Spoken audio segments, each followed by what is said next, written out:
la question des frontières entre la Guinée et la Sierra Leone, notamment au niveau de la zone de la localité frontalière qu'on appelle Yenga. Yenga qui est un tout petit village de quelques maisons d'ailleurs, fait l'objet de polémiques ou disons des disputes depuis plus de mais pour bien camper cette situation, il faut faire un recul. Il faut faire un recul en interrogeant la genèse même de ce conflit frontalier. Écoutez, je vais donc vous dire qu'on est dans la phase des conquêtes coloniales et donc pour réglementer l'occupation des territoires, il a été convoqué la conférence de Berlin, comme vous le savez, laquelle conférence de Berlin a institué un nouveau principe qui est le principe d'occupation effective. Et partant sur la base de ce principe, donc la France qui était déjà dans la localité et la Grande-Bretagne ont voulu démarquer, matérialiser leurs frontières, donc fixer leurs limites de leurs différentes positions territoriales. Et donc, ce qui fait qu'il y a eu une série de conventions diplomatiques entre la France et la Sierra Leone et la Grande-Bretagne, donc la Guinée qui était du côté français et la Sierra Leone qui était du côté britannique. Parmi ces conventions diplomatiques, il y a l'accord franco-britannique de 1912. Et cet accord franco-britannique de 1912 délimite donc la zone en question, la zone qui est l'objet de conflit actuellement, donc au niveau du fleuve Makona. Alors, depuis en 1974, donc, il y a eu les premiers remous autour de la paternité de cette zone, de cet espace frontalier qu'on appelle Yenga. La Guinée a estimé que le territoire lui appartient. La Sierra Leone a tenu le même discours. Alors, la question est montée au niveau donc du sommet des deux États et les deux chefs d'État d'alors, Siaka Stephen de la Sierra Leone et le président Ahmed Sékou Touré de la Guinée, ont engagé des négociations diplomatiques qui ont permis donc de régler ce problème-là à l'amiable sur la base aussi de l'accord franco-britannique de 1912. Et donc, depuis 1974, le problème n'a pas fait l'objet de polémiques. Il n'y a pas eu de problème entre les deux communautés riveraines. Figurez-vous d'ailleurs que la localité en question est habitée par la même communauté, par le même groupe ethnique qui est donc les Kissi. Les Kissi qui sont donc à cheval entre la Guinée, la Sierra Leone et le Libéria. Alors, dans le contexte de la guerre, des attaques rebelles aux frontières, donc la guerre civile qui a commencé au Libéria et qui a eu ses ramifications en Sierra Leone, et par finir, la Guinée a été aussi victime d'intrusions rebelles, d'attaques rebelles au niveau de ces zones frontalières, dont les préfectures les plus touchées étaient Massanta, Guékédou, quelques zones frontalières de Farana et Forêt-Carrière. Alors, pour le cas spécifique de Guékédou, la zone de Yenga a été l'une des portes d'entrée, parce que Yenga est de l'autre côté du fleuve. Et je parlais tout à l'heure de l'accord franco-britannique d'ailleurs, qu'il est important de mentionner encore une fois. Dans cet accord diplomatique entre la Grande-Bretagne et la France, il est prévu à l'article 8 notamment que le fleuve et les îles appartiennent en entier à la France, donc à la partie guinéenne, mais que les deux populations riveraines ont les mêmes droits d'exploitation du fleuve. Voyez-vous déjà qu'il y a matière à s'interroger. On ne peut pas dire que ce téléphone appartient à M. X et dire en même temps que M. X et M. Y ont le même droit d'utilisation ou d'exploitation de ce téléphone. Là déjà c'est un problème. Alors je reviens donc au tournant des années 2000 où il y a eu des attaques rebelles. Donc à la suite de ces attaques perpétrées sur le territoire guinéen, la Guinée a essayé de constituer une ligne de bataille défensive comme ça se fait en matière de défense. Et donc, qu'est-ce qui se passe finalement? Les Guinéens ont essayé de regarder au niveau non seulement de ces différents accords diplomatiques, mais aussi les cadres d'état-major. Et ils se sont rendus compte effectivement que, et d'ailleurs il y a une mission du côté guinéen, une mission technique qui s'était rendue, et ça c'était en 1987. Dans la localité pour faire une reconnaissance des limites frontalières. Or, et dans la convention à laquelle je faisais allusion tout à l'heure de 1912, il est mentionné quelque part les bornes 15 et 16. Et la mission de reconnaissance-là a permis d'identifier ces bornes 15 et 16-là qui se trouvent à 800 mètres du fleuve Makonna sur la rive droite, donc du côté sierra-léonais. Et donc au regard de cette disposition et au regard de ce rapport technique de reconnaissance qui a été élaboré par une commission guinéenne, ils se sont rendus compte que effectivement la frontière n'est pas le fleuve Makonna qui dans l'imaginaire des Sierra-Léonais constitue la limite ou la frontière naturelle, mais plutôt la frontière, ces deux bords-là ont été identifiés à 800 mètres, donc après le village de Yenga. Et donc ce qui fait que dans ce contexte de guerre, l'armée guinéenne est venue mettre une base militaire juste à la sortie de ce village de Yenga, qui correspond aux 800 mètres qui sont mentionnés dans ce rapport de reconnaissance, voyez-vous. Donc c'était dans un contexte de guerre. Alors, quand les hostilités se sont calmées, la Sierra Leone a estimé que la Guinée a fait une occupation de son territoire. Donc il y a eu pas mal de pourparlers entre les deux États. Et finalement, il y a eu en 2012 un accord de retrait des forces armées. Donc la Guinée a battu retrait, mais la zone est restée toujours sous le contrôle de l'armée guinéenne, parce que au regard de ce que je viens de dire là, au regard des textes qui sont là, des accords diplomatiques, au regard de cette mission technique qui avait fait une mission de reconnaissance sur le terrain en 1987, cette zone-là appartiendra à la Guinée, je vais mettre au conditionnel, puisque il faut manifestement que les deux États poursuivent les négociations au niveau diplomatique, et en impliquant bien entendu les parties techniques pour voir comment régler définitivement ce problème. Alors, dans ce contexte de la guerre, la base militaire a été installée et les Sierra-Léonais ont estimé que c'est une agression, c'est une occupation du territoire, de l'espace territorial de la Sierra Leone. Donc voilà, depuis là, le problème, il est patent. Il est là, il est présent, il est omniprésent. Mais ce qu'il faut noter, c'est que ce problème de conflit est beaucoup plus politique. Parce que les communautés riveraines, les Kissi, donc qui sont de part et d'autre du fleuve, c'est la même communauté. Ce sont des frères, ce sont des cousins, il y a des alliances de mariage, ainsi de suite.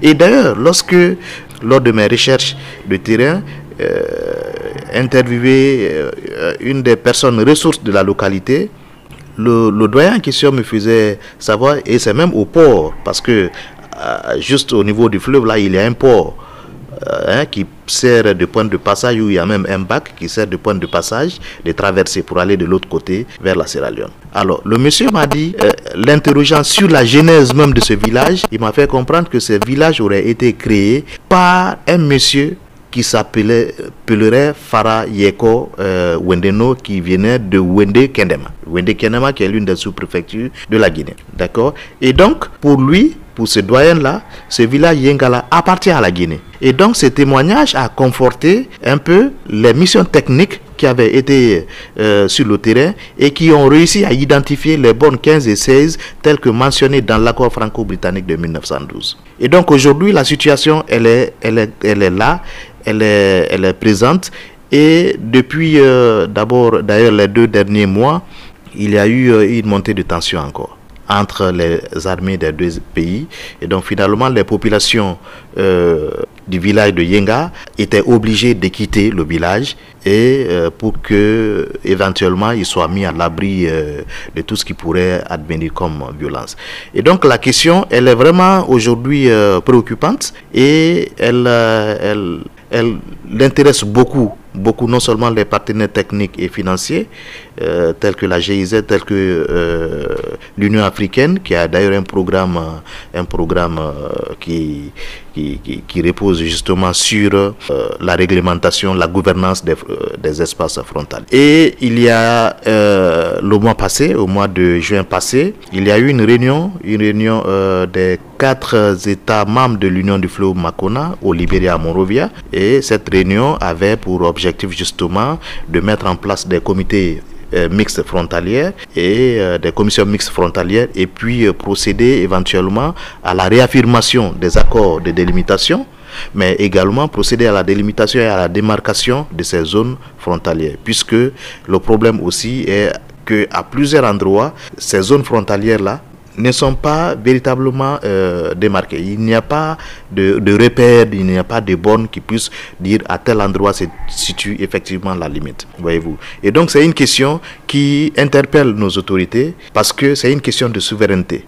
Il y a bien entendu des initiatives de médiation, de résolution de ces conflits au niveau local, mais lorsqu'il s'agit d'une question de souveraineté, parce que une question de frontière, et comme on le dit, la frontière c'est la limite du territoire d'un État. Et dès qu'on parle d'État, on a forcément là la présence des autorités qui doivent au niveau le plus élevé de l'État, donc engager ces négociations-là pour que le problème soit résolu de manière pérenne et éviter que à chaque fois, comme il y a eu résurgence d'ailleurs à partir des années 2000, que cela ne fasse plus l'objet d'une telle situation que les deux États, sur la base donc de négociations en impliquant les parties techniques, puissent parvenir à un accord définitif pour que la paix règne dans cette localité qui, comme je le disais d'ailleurs, est habitée par la même communauté ethnique qui ont des liens de parenté, de mariage, de cousinage, ainsi de suite.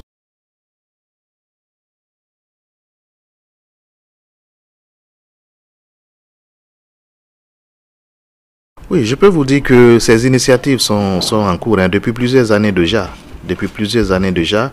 Mais comme vous savez, des questions de souveraineté, souvent, elles sont très délicates parce que chacun ou chaque parti souhaiterait que le drap soit tiré de son côté. Et lorsque, surtout, il y a des enjeux, lorsqu'il y a des enjeux, et vous l'avez dit en introduisant cet échange-là, la zone est réputée être une zone riche en diamants. Donc voilà aussi l'un des enjeux. Et je rouvre d'ailleurs cette parenthèse dans le contexte de ces attaques rebelles-là. Le ROUF, donc qui était l'entreprise de guerre de Fodé Sanko, qui a perpétré les attaques rebelles au niveau des frontières guinéennes, a commencé à exploiter le diamant dans cette zone-là. Et ce diamant-là permettait justement voilà, d'alimenter, de faire fonctionner, de faire bien tourner son entreprise de guerre et venir attaquer la Guinée. Et donc voilà aussi l'une des raisons pour lesquelles la partie guinéenne s'est dit, mais écoutez, on ne peut pas venir exploiter les ressources sur un territoire qui est réputé être le nôtre et utiliser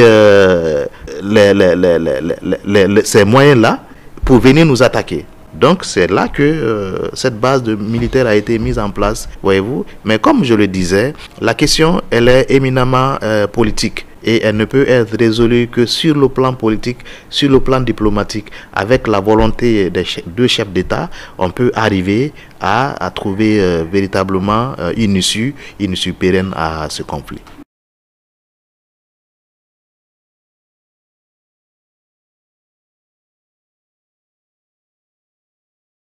Oui, écoutez, monsieur, moi je parle ou je pars sur la base des textes, voyez-vous, parce qu'il y a des conventions diplomatiques avant même que la Guinée ne soit État indépendant ou que la Sierra Leone ne soit État indépendant.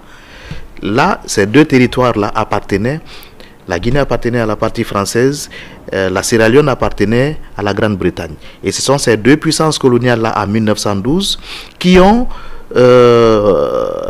élaborer cet accord diplomatique-là qui délimite ces espaces-là. Et donc, au regard de cet accord diplomatique, la zone appartient à la Guinée.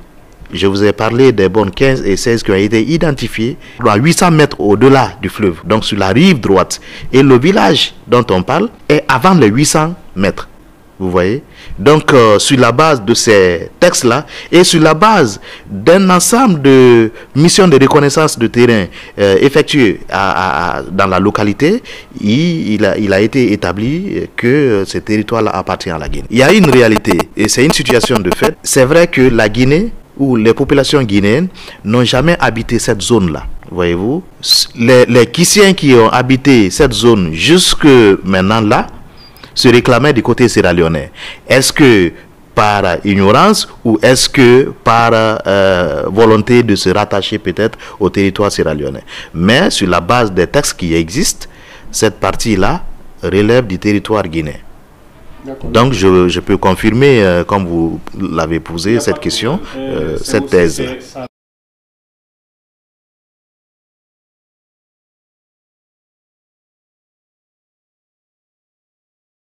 Bon, écoutez, ça c'est un constat qui est généralement fait au niveau des zones frontalières. Ce n'est pas que seulement au niveau de la zone de Yenga. Vous voyez, lorsque des situations comme ça là arrivent, les populations qui sont dans la localité n'ont pas un attachement effectif avec leur état d'appartenance, leur état d'origine. Ces populations-là vont se sentir beaucoup plus attachées à l'État qui, disons-le, estime que ces populations-là relèvent de son territoire ou de son territoire national. Voyez-vous, et ça peut être le cas de ces populations-là. Comme je le disais, depuis les indépendances, ces territoires-là ont été occupés par des Kissiens, mais qui se réclament du côté de la Sierra Leone. Est-ce par ignorance ou est-ce par volonté expresse d'être rattachés beaucoup plus au territoire sierra-léonais? C'est là la question centrale aussi.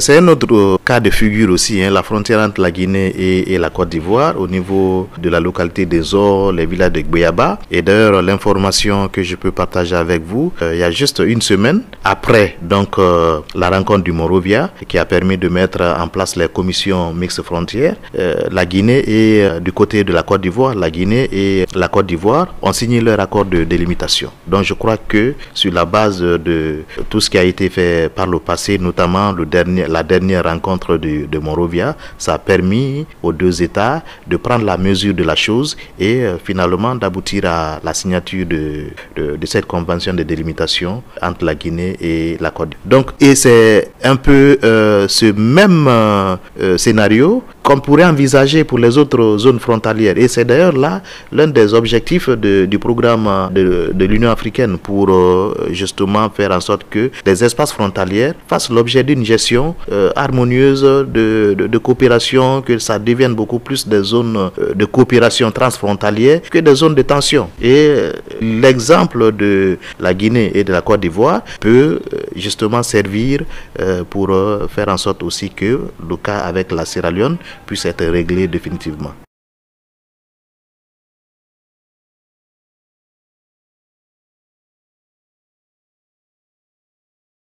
Bon, mon message aux autorités, c'est de les encourager de poursuivre cette dynamique qui est déjà en cours avec l'appui des partenaires internationaux, de l'Union africaine notamment, de la GIZ. Parce que, comme je le disais, les questions des frontières relèvent de la souveraineté des États. Les populations locales ne peuvent pas délimiter des frontières, ne peuvent pas démarquer les frontières.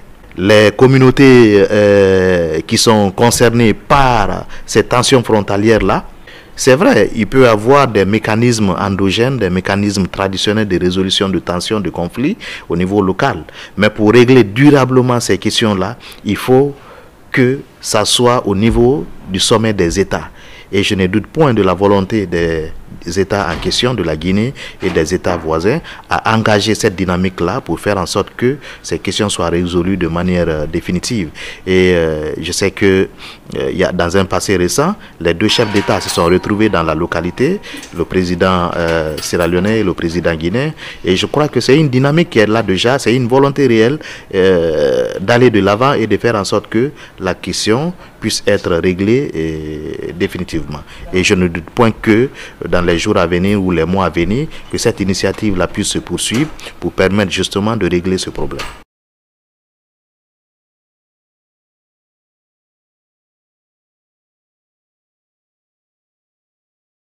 Je me suis toujours intéressé à la question des frontières depuis que j'avais le niveau master. C'est un sujet qui est extrêmement passionnant, même s'il est très complexe aussi, parce que imaginez lorsqu'il faut faire des recherches sur des frontières, des limites qui ont été tracées entre les années 1800 et 1958 pour le cas donc de la Guinée. Figurez-vous déjà que ça fait beaucoup d'années de recherche et il faut faire une grande triangulation de recherche d'informations. Donc ça fait que au-delà de la Guinée, j'ai pu faire des voyages. D'ailleurs, j'ai fait ma thèse de doctorat en France. Ça m'a permis de visiter aussi les archives nationales d'outre-mer à Aix-en-Provence, à Marseille. Et donc ça m'a permis d'avoir une documentation bien fournie. Ce qui fait aujourd'hui que la plupart des conventions diplomatiques, des actes administratifs concernant la délimitation des frontières guinéennes, je les ai. je les ai, et c'est ce qui m'a d'ailleurs permis de véritablement avoir des connaissances bien approfondies là-dessus, sur cette question-là. Et vous voyez, ce livre-là, je viens de le publier aux éditions L'Harmattan, la République de Guinée et ses frontières, année 1880-2010, héritage colonial, négociation et conflictualité. Et dans ces livres-là, j'ai abordé la question de toutes les frontières guinéennes, partant des accords des négociations jusqu'aux actes administratifs. Donc, dans ce livre, vous trouverez l'ensemble des actes diplomatiques, lorsqu'il s'est agi, bien entendu, des frontières avec les territoires étrangers voisins, parce que dans ce contexte-là, la Guinée et la Sierra Leone, la Guinée, le Libéria, la Guinée et la Guinée-Bissau, donc ces trois autres-là étaient des territoires étrangers. Et au niveau de ces territoires étrangers, donc la délimitation a été faite sur la base des actes diplomatiques, des accords diplomatiques entre la Guinée et les autres puissances. Maintenant, lorsqu'il s'est agi des frontières de la Guinée avec les autres territoires qui appartenaient à la France, donc la Guinée et le Sénégal, la Guinée et le Mali, la Guinée et la Côte d'Ivoire, là il s'est agi des actes administratifs donc pris dans le cadre de l'organisation territoriale des territoires de l'AOF.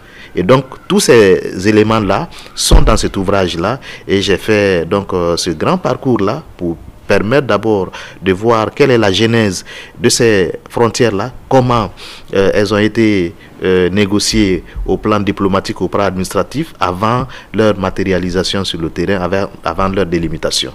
Et ensuite, le livre, dans l'ouvrage, vous trouverez une dimension qui est très intéressante, c'est qu'à partir des années 1970, on voit germer les premiers conflits autour de ces frontières-là. Et ces conflits d'ailleurs qui ont fait l'objet de beaucoup de mécanismes de résolution, que ce soit au plan local qu'au niveau du sommet des différents États. Et donc, vous avez tous ces éléments-là dans cet ouvrage. Et donc, cette expérience-là, je peux la partager déjà à l'université. Je suis enseignant-chercheur, maître de conférences des universités. Et j'ai un cours à l'université que je donne sur ces questions des frontières-là. Et donc, à chaque fois que mon expertise est sollicitée sur la question, je me prête disponible.